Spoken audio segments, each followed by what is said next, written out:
when you come to the end of the career, that ego is still there to a certain extent. And I can only speak, obviously, of my own personal journey, not about anyone else's. But I think the egotistical side of me didn't want any help, because that was a sign of weakness, of vulnerability, that you sort of, in my mind, at that time, vulnerability was a huge weakness, and it showed that I wasn't a strong man or whatever it is. And I think the lessons that I've learned post-football is that vulnerability is actually our biggest strength, and allowing ourselves to be vulnerable and open up and feel them feelings and feel the fear.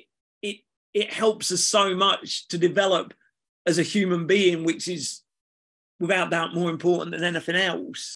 Talk about your problems, find the right avenue to do it, because that is the start of feeling better and promoting positive mental health.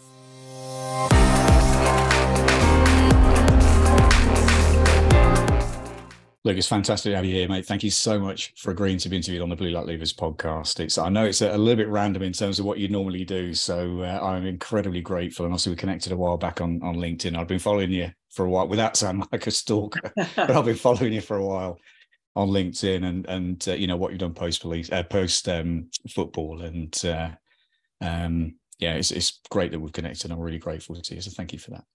My pleasure, Andy. I'm happy to be here and excited to have a bit of a chat with you. Brilliant. Thanks, mate. Can we start off talking around your early years, if you like, and how actually football became such a big part of your life in those early years? And then we'll talk about obviously getting signed up and those sort of things. But it'd be really interesting, for everyone to know a little bit more about your early football career.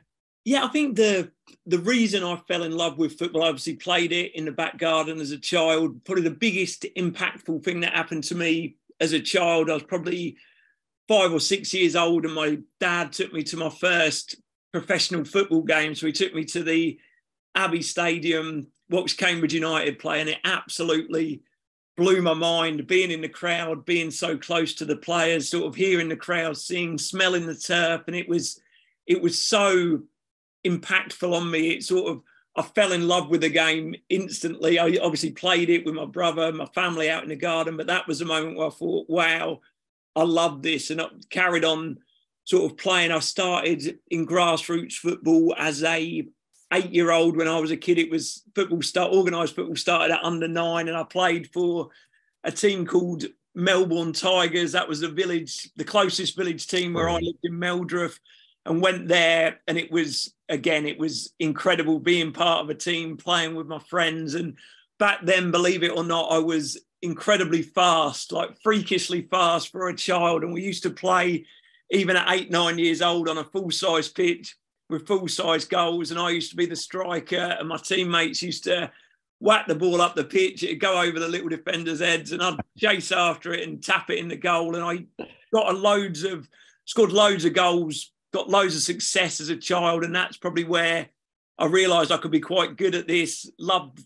being the one that scored the goals. And it went from there, really, going from under 9s, under 10s, under 11s in my grassroots team, then at under 13, signing as a schoolboy for Arsenal and playing there, then on to Manchester United, where I played as a schoolboy before moving there full time when I left school at 16 to begin my YTS there.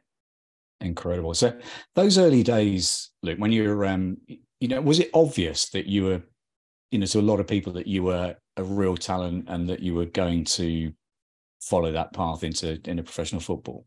Yeah, I think it's hard to say. Certainly, technically, I wasn't incredible, but I was a standout player. I had a mopper, again, believe it or not, a mopper blonde hair back then, and being incredibly fast, being a striker. I had a reputation of being a talented child and sort of scoring a lot of goals, but probably didn't recognise it as much then as what you see now with young kids, sort of when they're seen as a talented young player and they're at professional clubs so early. So it was a case of them positive early experiences certainly gave me more belief, but probably didn't think about becoming a professional footballer until the age of 11, 12, 13, when I'm sure there's a huge amount of kids that have that dream and that ambition.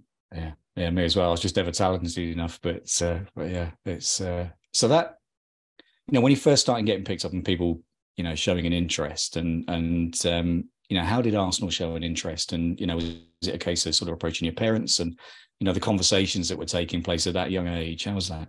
Yeah, it was, obviously it was always a great thrill that a professional club were watching you. And back then there wasn't as much email, that sort of thing. It was always a phone call, and the clubs would phone my house and speak to my mum, and mum would come off the phone and I'd be absolutely buzzing that Tottenham, Arsenal, whoever it may be, had phoned up, which was obviously a great thrill. And as a child gives you a huge amount of confidence as well. So it was always really exciting to know that you were going to a professional club or playing a game for a professional club. That's amazing. Wow. That's like I say, a real confidence boost. But I guess as you go through that, and then you got to the point where you say you got signed up. And what age were you when you were first signed? So I signed at under 13 for Arsenal for a season. It was called a School of Excellence back then, and you'd sign for a season. At the same time, probably the biggest football I played was schools football, where you'd play for your area team. So I played for Cambridge Schools every Saturday, and then I played for Arsenal on a Sunday. I'd train once a week at Arsenal, and that was football really. Then it wasn't as much as the children get today in terms of the amount of training they get. But that was the first time I'd signed for a club, and then I was scoring a lot of goals for the Cambridge Schools team, which was always attracted a lot of interest. That's where the majority of the scouts and whatnot went to watch the kids play. And that was when I was scouted to go up for a trial at Manchester United when I was 14 years old. And what happened at that point? And you went up for a trial, and how did that work through? What went on from that point? Yeah, so I went up in a school holidays. I think I was up there for 5 days. So we stayed at the Castlefield Hotel in Manchester, a group of probably about 12, 13, 14 kids from various parts of the UK. And we were training with the players that were already signed during the day, and then sort of cinema, going to different things. It was an incredible experience going up to Manchester. I was a really sort of introverted, quiet, shy lad, and it was obviously a massive buzz to be invited to go to Manchester United, but at the same time, a lot of trepidation as well of going to meet new people. But the environment there was something, it was so special. It's so hard to explain. The second I went up there, you felt like you were part of a family, part of something really special. And it was the end of that week on trial. We played a game at Littleton Road against Nottingham Forest. And in the dressing room before the game, we were introduced to the manager. Alex Ferguson was there. And this was absolutely mind-blowing. Done well in the game, then was taken back to the train station, got a train back to Cambridge. And it was when my mother picked me up from the station. She told me that Alex Ferguson had phoned her up that afternoon and said that they'd like me to sign for the club. And obviously when you hear that, I thought she was sort of mucking about to start with. But when she said that, there's obviously only one team that I was going to sign for, and that was Manchester United. Wow. That's incredible. And did you ever have any doubt that you wouldn't make it? So when you got signed up at that point, were you so full of confidence? And because obviously, Sir Alec had sort of been in touch, and, did you ever have that sort of imposter syndrome or anything creeping in at that age, or did that come in later on potentially? Or when it came to football, and not in any sort of arrogant or egotistical way, it was, I just never thought that I wouldn't be a footballer. That was sort of what I was going to do. They were obviously, you'd speak to the people in careers evening and they'd say not many people actually do it, but no amount of that ever sort of doubt. I never doubted myself that I would become a footballer. I think a huge amount of that came from sort of where I grew up in a tiny village in Cambridgeshire, where I was the best player, where I was a long way ahead of everyone else, as it were. And it was probably them early sort of signs of that gave me that I wouldn't even say I wasn't a confident child or anything like that, probably quite unconfident. But in terms of football, I just assumed that was what my life was going to be. I was going to be a professional footballer. And probably fortunately that happened, because there wasn't any sort of backup plan. I didn't have any idea what else I was going to do. It was always just going to be, well, I'll just be a football player. That's what I assumed would happen. Yeah, incredible. I know it's quite topical at the moment, isn't it? With kids being let go and the impact that it has in terms of kids being let go. And did you witness that at all? Were you sort of with a group and there was a sort of this elite group that made it and then a few that didn't? Yeah, I think like in the end, it's the majority of the kids don't make it. You sort of, as you go through your journey at a professional club, every sort of season, some will sort of get released and come out of the system, and you just sort of keep going away. And I know it's a hugely challenging thing to be told that, whether you be 12 years old, 16 years old, 34 years old when I finished playing. I think it is such a hard bit of information to receive. And I think that is where football falls down to a certain extent, when children sort of are signed up to a professional club at 7, 8 years old, and that sort of becomes their life, and they're sort of, it's all about what they could become or what they will become. Yeah. And it turns into the destination rather than the journey, as it were, where so many children are just playing football at them at young ages to become a professional footballer. When in reality, there's every chance that won't happen, but there's still an incredible experience to be had. There's some fantastic work that goes on in academies in terms of the experiences that children get. And it's just such a shame that a lot of that's forgotten when it comes to the end and the child's released, and it obviously leaves a sour taste in the mouth, where maybe the children are promised too much early, or not, maybe promise is the wrong word, but not sort of told about the chances of them actually coming through and becoming a professional footballer. And I think that's where the journey gets lost a lot of the time, unfortunately, in so many cases. Mm-hmm. Yeah, I think it's that being prepared, isn't it? Being prepared enough that you may not make it and have some support network in place or something there to catch those that get released. Like I said, the vast majority are going to get released, aren't they? And so, but they would have, which is why I asked the question, they would have the same sort of mentality that you had, at that sort of age. This is it. I'm going to be a professional footballer, and so to get to that sort of 13, 14, 16, whatever it might be, and then suddenly be told that actually, look, we're really sorry, but we're going to have to let you go is really, really challenging. Do you think is there anything that we could do, do you think, to make that a bit better, that process better?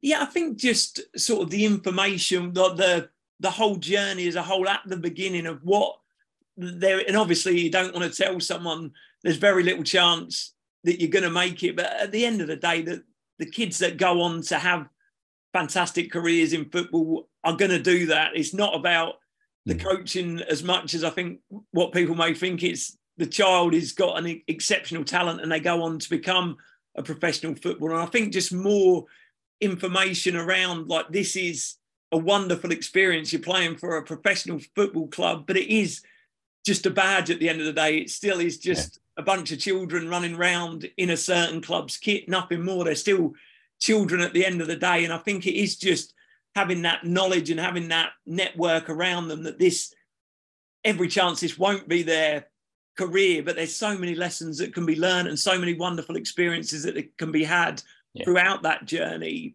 Yeah, definitely. And that resilience as well, and allowing people to cope with that. That's incredible.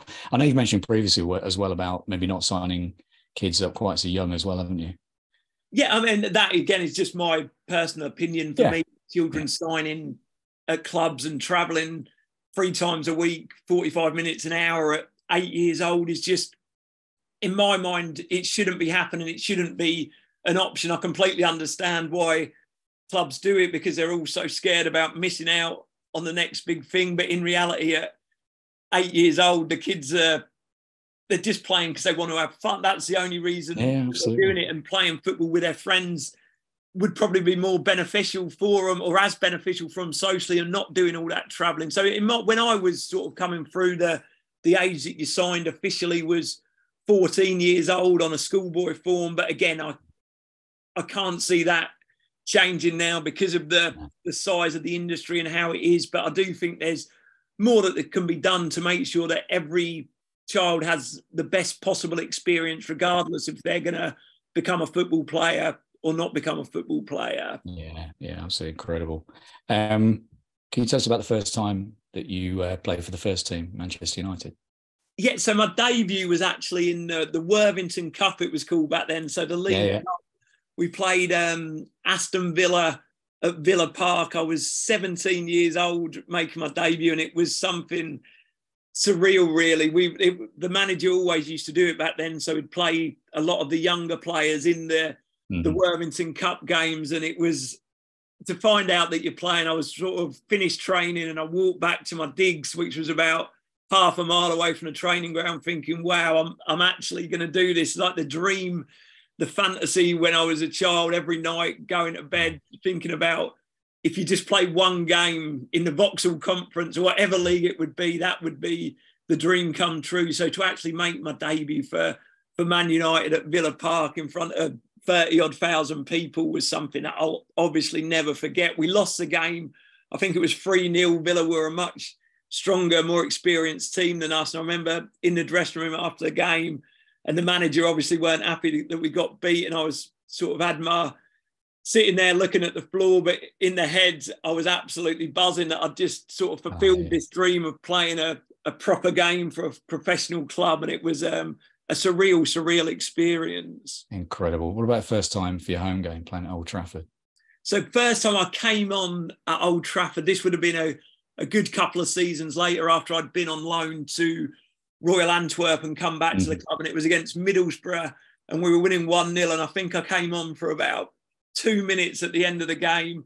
I think I touched the ball twice, once a simple pass, once overrun it and got tackled. And I remember walking down the tunnel thinking, wow. Roy Keane walked off the pitch behind me, said, well done. And I'm thinking, this is dreamland here. I've just played in a Premier League game for Manchester United, Old Trafford, albeit only 2 minutes or so. But I think I had a smile on my face for about 2 weeks after that, having been on the pitch in a Premier League game. Yeah. Were you ever on the receiving end of the hairdryer? I was a couple of times. It was, I think, obviously incredibly scary when the manager had a go at you or shouted at you. But I think the worst feeling in the world was a feeling that you'd let him down, because he had sort of built that football club. He'd built relationships with everyone there, and everyone would run through a brick wall for him. There was no better feeling than the manager saying, well done to you. It was like the ultimate, like giving you some praise. So when he shouted at you, as I say, although very scary that he's shouting at you, the worst feeling was that you felt like you'd let him down by what you'd done. And I think that was the worst thing about his hairdryer treatment. Yeah. Is there anything that you picked up, Luke, from your experience at Manchester United, and particularly in terms of leadership and Sir Alex, and is there anything that you learned from him that has sort of influenced you from where you are now at this point, or post Manchester United? What did you pick up from that experience? I think without a shadow of a doubt, and I'll be eternally grateful of being at the football club, because I think I learned more or less every life lesson being at the club. Obviously, the coaching was fantastic, incredible coaches, and they taught you how to play football. But more importantly was what the sort of values that it took to be a Man United player, and how we were expected to act, how we expected to treat other people, how we expected to treat ourselves, how to be humble, how to be work as hard as you possibly can every day, because that was more important than the talent. It was about working hard, doing everything you needed to do. And like the lessons I learned under the manager and everyone at that football club, and I would imagine the majority of people that spent time there would have learned so much about being the best human being they can possibly be, regardless of any football lessons that you learned there, which were obviously vast as well, being at that club. Incredible. And so, as you say, you mentioned that you got lent out to, you're out on loan to Royal Antwerp, and then I think, am I right, in Reading and Burnley as well at some point. And how did that feel, Luke, in terms of, obviously you're at United, how did that conversation take place? And the reason I bring it up is because, obviously we mentioned this in the preamble, but we as frontline, responders, as public sector workers, we have to deal with a load of change that's done to us. And, there are some definite overlaps, and which is why we got in touch in terms of that professional career and that coming to an end. And But when you were that conversation around having to go out on loan, talk me through that period. Yeah, so I think the Royal Antwerp loan was very different to going to Reading and Burnley. With Antwerp, I was sort of done really well in my apprenticeship and was sort of seen as someone who could potentially break into the first team the next season, be around the squad anyway, and came back and probably didn't do as well in my first season as a professional as what was going to be expected from me. And it was seen as the best option would be to go and get some experience out in Belgium. I think where I was at that point in my career, I was desperate to play. I probably didn't see myself. I looked at the players in front of me at United and thought, it's going to be really tough to get in front of them, particularly where I was at that time. And it was absolutely buzzing to go out to Antwerp. It was the first time that I'd ever played men's football regularly in front of a crowd. And it was the most fantastic experience, both in footballing wise and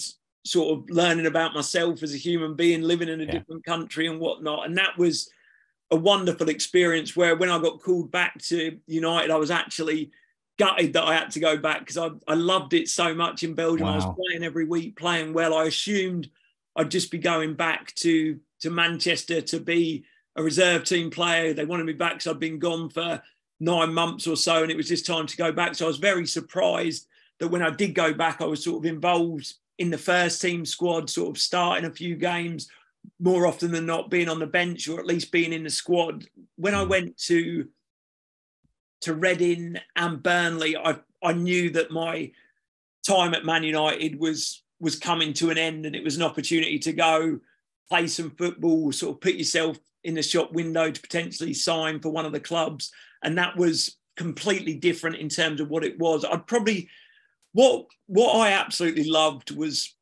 playing football, really. So regardless whether that was for Manchester United, for Royal Antwerp, for Melbourne Tigers as a 9-year-old, I just loved playing. So with every one of them loan moves, I was actually buzzing to go and have the opportunity to play football. Obviously, Man United was a mecca. It was the best club in the country by a distance at the time. But I never saw it as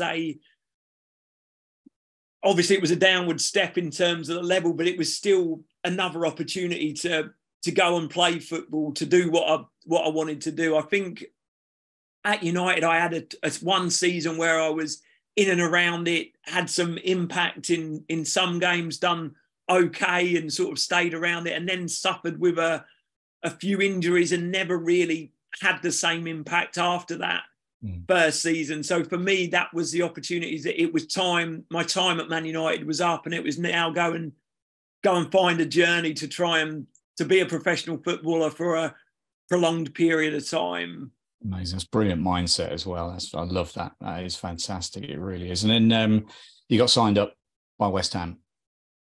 Yeah. And talk us through that. And then there was a sort of number of clubs that followed on from that period, weren't there? Yeah, so I went on my loans to Reading for the last 3 months of the season. Then I was on a season-long loan at Burnley.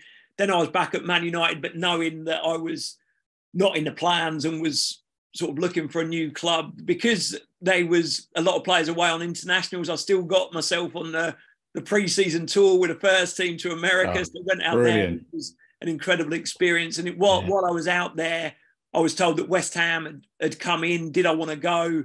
And I said, yeah, I think it's definitely time. West Ham are a wonderful football club. I'm playing down in Cambridge is where my family were. So it was an opportunity to go home. We just had our first child, me and my wife. So it was the perfect move, really. So I was buzzing to go down to West Ham. So come straight back from the tour and was back down there to sign for the club under Alan Pardew, who was the same manager that had me at Reading and took me there. So it was brilliant, a great time to go down there and sort of start afresh again, really. Yeah, fantastic. And then, so your career from that point on, then, Luke, how old were you when you started playing for West Ham? So I'm not 100% sure. I'd probably say I was 23 years old when I went. Still young, yeah. Still a young player, yeah. Yeah. And from West Ham, it was then Stoke, and so talk us through those next few stages, because there's a lot of change that took place over the next few years, wasn't there? Yeah, so West Ham, we come to the end of the season, we're in the Championship. We obviously went up that season. We beat Preston in the final of the playoffs, went up to the Premier League. I'd signed a new contract, done well enough to get a new contract. And then probably the worst thing that could happen in my case was getting promoted to the Premier League, because obviously the club had the financial power to go and sign players. And unfortunately for me, but incredibly fortunate for West Ham, they went and signed Yossi Benayoun, who played my position, who was an absolute wonderful football player. And that the manager said I could stay, sort of fight for my place, but I wouldn't be in the starting 11. And again, for me, it was a case of wanting to play. He said that Stoke had shown an interest, that they wanted me to go there on loan. So went up to Stoke, and again, on the pitch, had a brilliant time at Stoke, another brilliant football club to play for. Probably found that move slightly more challenging with a younger family, where we moved up to the area. My wife and children didn't really settle there, so they moved back home. So I spent a lot of time sort of commuting and spending some time in Stoke, some time in Cambridge, which probably made that the most challenging place off the pitch, but still thoroughly enjoyable on the pitch at Stoke City. Mm. And then it was Norwich City, and then MK Dons as well, I think, wasn't it? And it's what sort of age were you at this point as well, as you sort of going through his Norwich City and then towards MK Dons? Where were you in terms of your headspace and your career? Yeah, so I was absolutely buzzing to sign for Norwich, because it meant that I could come back home to Cambridge, and it was a perfect mood. Stoke really looked after me in terms, I explained exactly what the situation was, and they let me go with their blessing to Norwich. And then my first game for Norwich was the East Anglian derby against Ipswich at Portland Road. And I scored a goal, made it 1-0 to us, absolutely buzzing, fans singing my name, thinking this is like the dream come true, quite local, playing for a big football club. And then towards the end of that game, got a really serious knee injury that saw me out of football for about 9 months, which was really, really challenging, for the fact that I just got to a new club. To be fair, again, Norwich, I was only on loan, but they stuck to their promise of signing me, even being injured, and I'll be forever grateful for them for doing that. But it was probably the most challenging time being injured, because of what the injury was. It was a strange one where I picked up a really deep cut in my knee. The swelling was humongous and it just wouldn't go down. And it was a case of not knowing when you're going to be fit again. And I think obviously it's horrible being injured as a footballer, but when you do your ankle ligaments, you do your cruciate, something like that, you've sort of got a time scale to work to. Where it was so frustrating and challenging was we didn't really know how long it was going to be. So that was a really tough time, and never really got a run of games at Norwich, could never get myself fit. And in the end, sort of saw the best option was to move away and sort of start afresh. And that's when I went to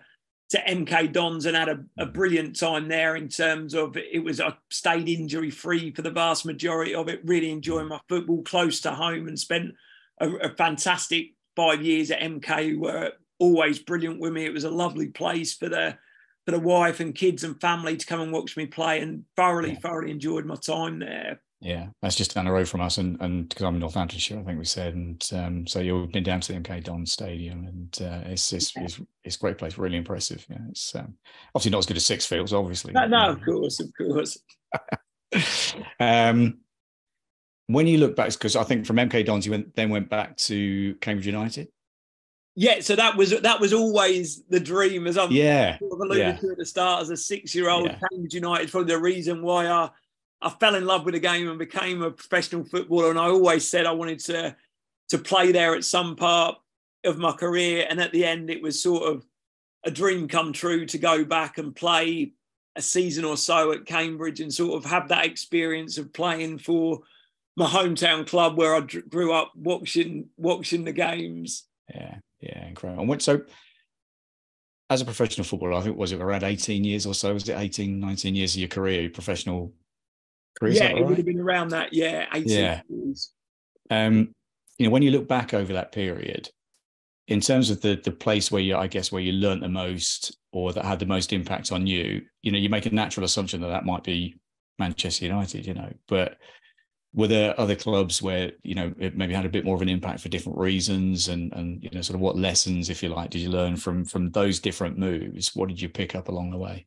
Yeah, I think without a shadow of a doubt, in my formative years growing up at Manchester United, where I learned the most lessons in terms of life moving forward, I'd probably say there's not one club. Obviously, I had a real tough time at Norwich not playing, but I genuinely loved every club that I played for. It was like I was so lucky and I'm so grateful to have had the opportunity to play for them clubs. But I think it would have been the same whatever football club I played for, because I just loved football so much. I think in terms of playing for Cambridge was probably the most emotional I've ever felt. Sort of fulfilling that dream at the back end of my career was something that will remain special to me for forever, really, being able to be part of the squad that got the club back in the Football League, where it was really sort of struggling in the wilderness for 9 years or so. So being part of that was incredible. But in terms of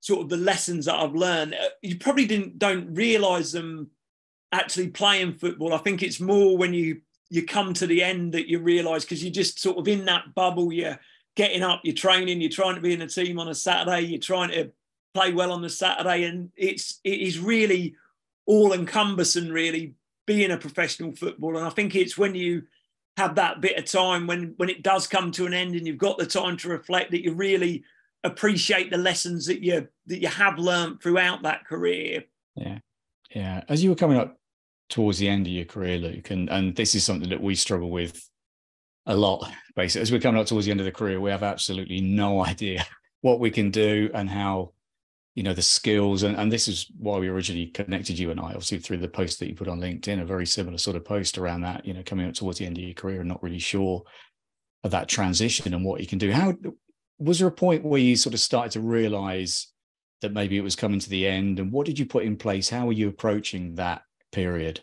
Yeah, I think I approached that period in denial, really, just not admitting that it's coming to an end. Like it's going to keep going, just one more season. And when it did come to the end, it was a case of complete and utter shock, really. When I was in my final year at Cambridge, I started doing my coaching qualifications, but it was just doing it because it was on, really. It wasn't a case of planning for the end. I had no idea. I just didn't want to admit to myself that football was going to be over very soon. So I think that is like something that I think is a bit of a problem in football, because you're in it for such a long period of time that you think it's a weakness planning for what comes after, because you don't want it to come to an end. And sort of looking back now, I found it hugely challenging when my career came to an end, because I'd not had any idea or any thought of what I was going to do, because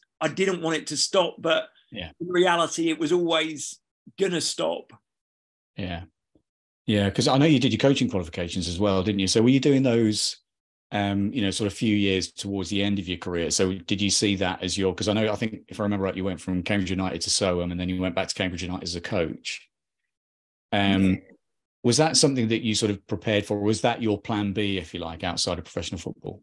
I think that is the only thing that I could come up with. Like, old footballers become coaches. So I'll do my coaching qualifications. I've done my level 2 while I was still playing. And then when I stopped playing, I went through the coaching pathway really quickly in terms of doing the UEFA B, UEFA A, Advanced Youth Award, and just sort of kept ticking them off, which probably wasn't the best way of going about it. It was just a case of probably not allowing myself time to truly accept that my career was an end in terms of being a football player. It was a case of just keep doing this. But in my mind, it was perhaps the phone will still ring. Perhaps there'll be another contract somewhere and I can carry on playing without. I think it's so important, whatever sort of industry you're in, when it does come to an end, that sort of acceptance and admittance that it's happened. And that can take a period of time. I think in my case, that probably took around 2.5 years to to finally admit that it's over and then go through a grieving process, because you have obviously lost a huge part of what your life was. And I think in my mind, it was whatever comes next is negative. It's not going to be like that. And it's the best part of my life is over now, when in reality, it could be the best part of my life is just beginning. And I think it was the mindset rather than the lack of preparation that caused me to really challenge, to find it really challenging coming out of football. Yeah.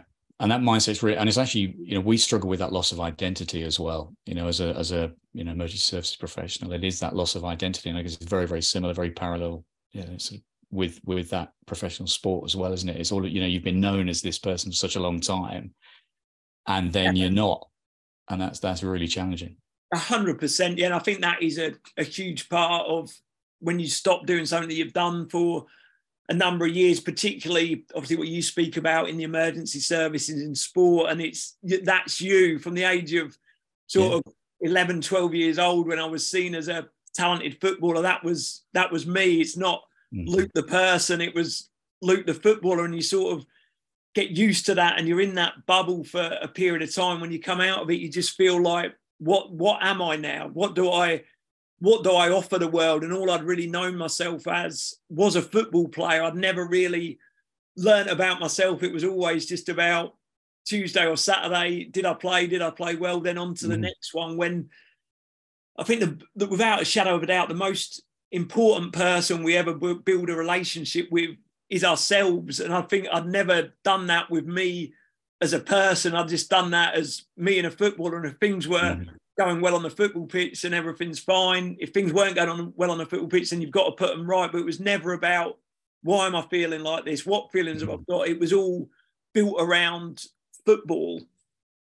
Do clubs do anything to help, Luke? When as footballers come towards the end of their careers, is there anything in place either from the FA or from clubs directly that help professional sports people come through that transition and learn to accept that change? Yeah, the PFA do a lot of work in terms of offering the opportunity to speak to people, to counsellors and whatnot. I think more is being done, and sort of it's certainly improved over the years, but there's still so much needs to be done. I think football is quite a egotistical work to be in. Obviously, you get like that because you're looking after yourself, you're trying to keep yourself in a team. And I think when you come to the end of the career, that ego is still there to a certain extent. And I can only speak, obviously, of my own personal journey, not about anyone else's. But I think the egotistical side of me didn't want any help, because that was a sign of weakness, of vulnerability, that you sort of, in my mind, at that time, vulnerability was a huge weakness, and it showed that I wasn't a strong man or whatever it is. And I think the lessons that I've learned post-football is that vulnerability is actually our biggest strength, and allowing ourselves to be vulnerable and open up and feel them feelings and feel the fear.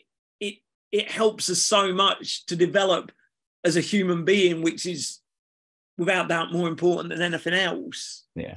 No, that's stunning, and it leads really nicely actually into the next part, which is, I know in 2020 you opened up about the fact that they think it's all over, and Nick and Gary and the sort of the grief and the abuse, if you like, that you got from that, and how it had an impact on you, and I think that was a period where you clearly had to open up and show your vulnerability. You had to show that it had an impact on you. I think it's a really courageous thing to do, and I'm sure it influenced and helped a lot of other people as well.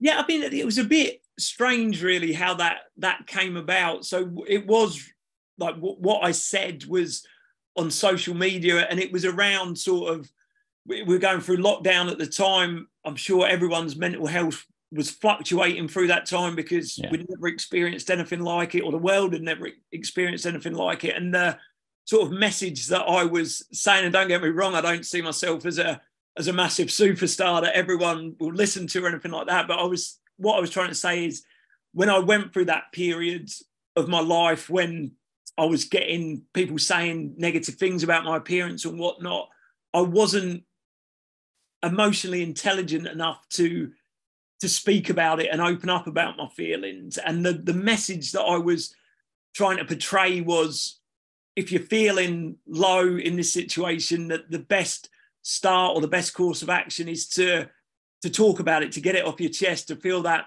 weight off your shoulder and sort of show that vulnerability like we spoke about earlier. And I think the message got construed a little bit, and the media picked up on it a lot, and it just turned into, they think it's all over, and the people that were on that show, when that wasn't what I wanted to happen in terms of that. And then it turned into a little bit of a circus where it was all around that, where I've got no sort of ill will to anyone on the show or anyone that said anything about that. It was more about trying to be a positive message, that talk about your problems, find the right avenue to do it, because that is the start of feeling better and promoting positive mental health.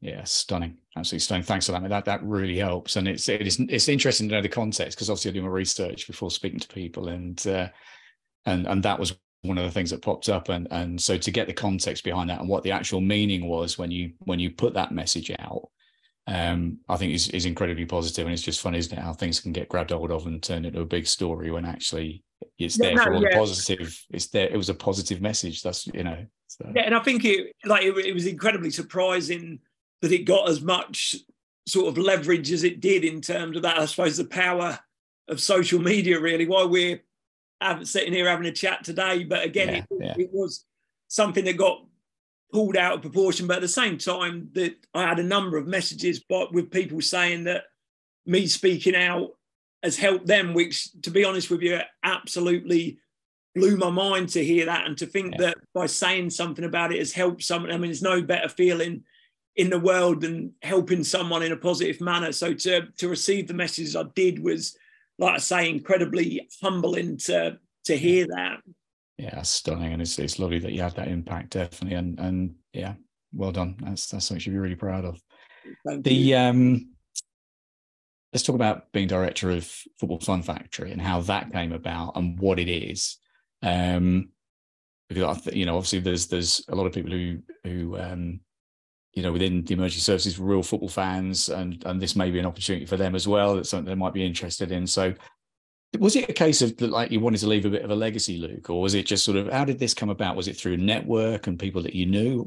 How did this actually come about in the first place? Yeah, I think the biggest reason it came about was timing, really. So I was working at a professional club within the academy, and I was still struggling, in all honesty, at the end of acceptance and going through that grieving process of the football career ending. And I wasn't enjoying my work. I wasn't getting up every morning buzzing. I didn't think I was having a huge impact on the system that I was part of. And I just felt that there weren't enough smiles. The kids were incredibly gifted young kids playing football, but maybe we spoke about at the start, where it was all about becoming a professional footballer. And I knew that this wasn't something I was going to do for the rest of my life. And at the same time, two of my former colleagues, Johnny Martin and James Cutting, were starting the Football Fun Factory. To be completely honest, had spoken to me and said what they were doing, but I didn't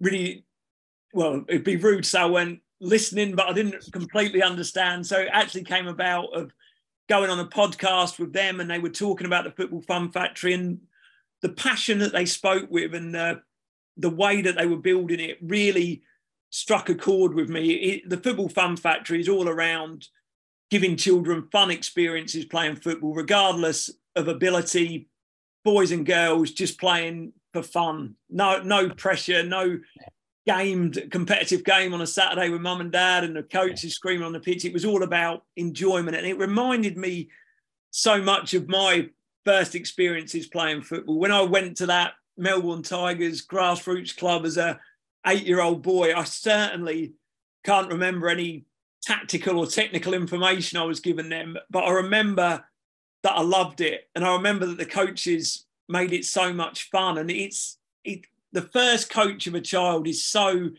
impactful. And if that impact can be in a positive manner, then that's the dream ticket, really, because then thousands and thousands of kids are going to fall in love with football, not because they're going to become a professional football player, because they simply love running about with their friends playing football. So the Football Fun Factory is trying to develop that on a mass scale. So coaches all over the UK, in the future, hopefully all over the world, are delivering football in its purest possible form for fun, enjoyment, and as importantly, using football as a vehicle to develop positive life skills just as much as football skills. And the impact that we can have, and the more impact we can have on children to fall in love with the game and to learn about life at the same time, and the positive way that they can live their life through football is what we're all about at the Football Fun Factory. So it's a hugely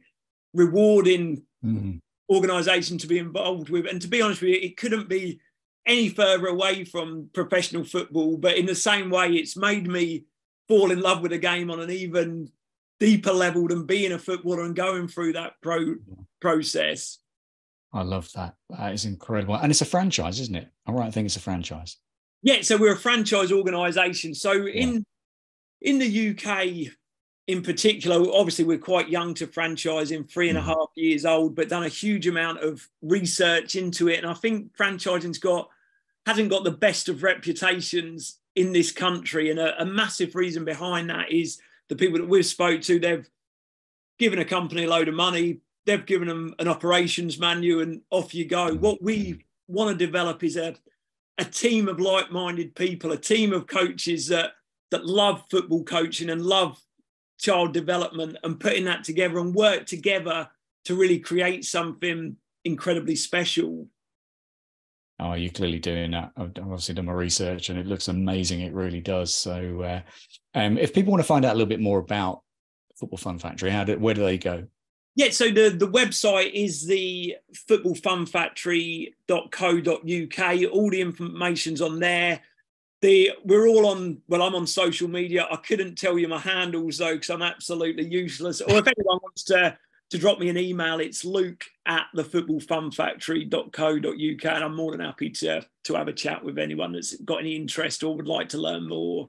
Yeah, amazing. Thank you so much, mate. And the final question, I think, is from a coaching perspective, who do you think you're most aligned to in terms of how you coach, in terms of all the managers that you've had and the places you've played? Who would you like to sort of align yourself with in terms of your coaching style? And you've absolutely stumped me there. I'll be completely honest. Football coaching was something that I fell into. There was certain aspects of it that I loved and certain aspects that I didn't like. Probably the one thing that I didn't like about it was what I was, that egotistical side that come back on the side of a football pitch that would be shouting on the pitch, moaning at the referee. And I got sick of hearing my own voice, to be honest with you. And I didn't like the person that I was on the side of the football pitch. And that's a massive reason why I came away from it. So in terms of, I don't see myself, I'd like to think I've taken lessons from the wonderful people that I've had the honour of playing under, like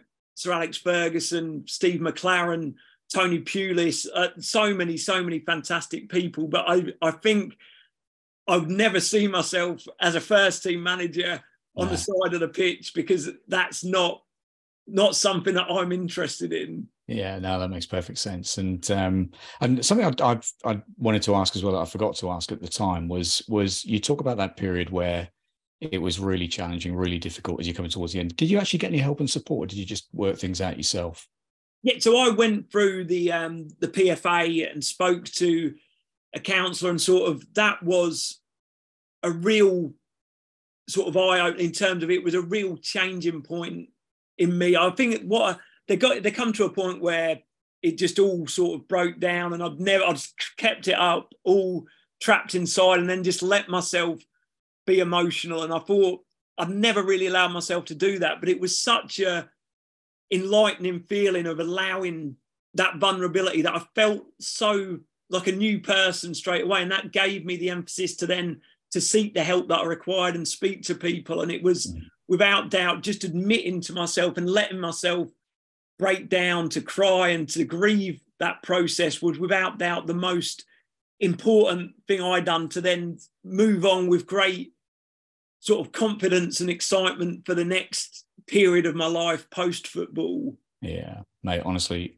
I just love the fact that Football Fun Factory has allowed you to fall back in love with the game at, like I said, at a much deeper level because of the interactions and you know, the drive. And it's honestly, it's been an absolute joy having this conversation with you. It really has. I'm so grateful to you. And, you know, I really appreciate you being so open as well and talking about some of the challenges and the great times that you had as well and balancing that out. So thanks so much for your time, Luke.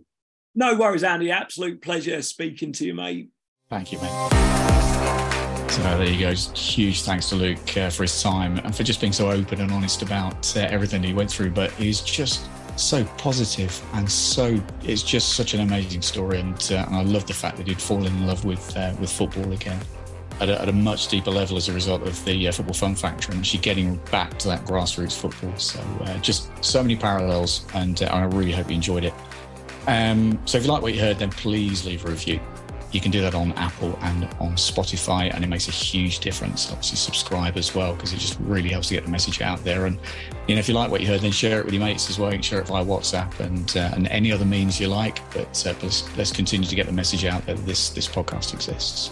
Don't forget, we've got the private Facebook group, which is facebook.com/groups/Blue Light Levers. It'd be great to see you there. And if you want to find out a bit more about how we can potentially work together and about the academy, then you can go to bluelightlevers.com and you find all the information that you can possibly need there. So thanks as always for listening. It really means a lot to me, and we'll catch up again soon. Take care. Bye for now.